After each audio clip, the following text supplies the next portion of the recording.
pergi ke kedai membeli roti, singgah sebentar membeli kari. Wajah kacak untuk dipuji. Nama saya Adi Fikri. Pergi ke pekan membeli sari, singgah sebentar dengan gigi. Nama disebut sebagai jadi berilmu bertopan bermudi berketik.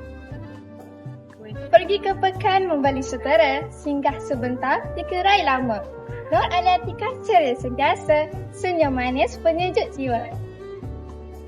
Langkah kecil menyusul titi, mentari pagi menyapa hari. Senyuman manis membawa seri, Hani Syafika nama diberi. Pagi hening burung bernyanyi, embun jatuh di hujung dahan.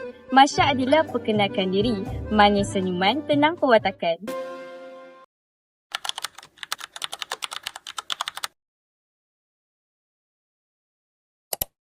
Terdapat pelbagai fungsi sastera Melayu iaitu pantun dalam konteks hiburan. Baik, yang pertama, pantun berfungsi sebagai hiburan lisan dalam kalangan masyarakat. Sebagai contoh, dengan adanya pantun, kita dapat menceriakan suasana dalam kalangan masyarakat Melayu. Ia sering dilafazkan secara spontan dalam perbualan, majlis keramaian ataupun aktiviti sosial. Jadi, dengan adanya pantun yang berlagu dan empat rangkap yang tersusun, ia menjadikannya lebih menarik dan menyeronokkan. Yang kedua, hiburan yang mencetuskan kepada kegembiraan. Pantun juga berfungsi sebagai menghilangkan rasa penat dan juga tekanan emosi. Bahasa yang indah, pembayaran yang kreatif dan juga bahasa yang ringan mampu mencetuskan kepada kegembiraan dan juga ketawa. Oleh itu, pantun digunakan sebagai hiburan santai dalam masyarakat Melayu. Yang ketiga pula, pantun boleh dijadikan versi lawak.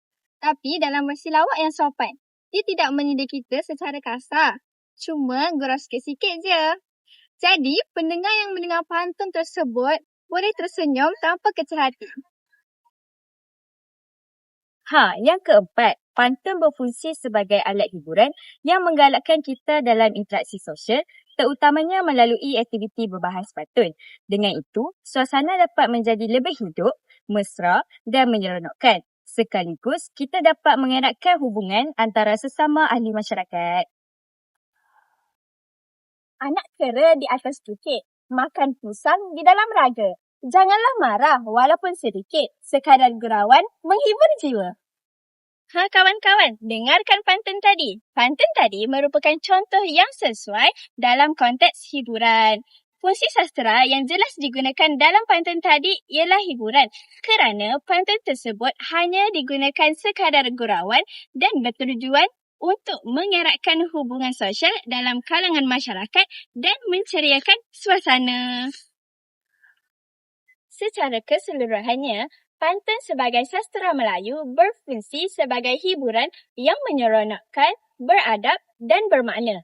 Ia bukan sahaja menceriakan suasana, malah mencerminkan kebijaksanaan dan kehalusan budaya masyarakat Melayu.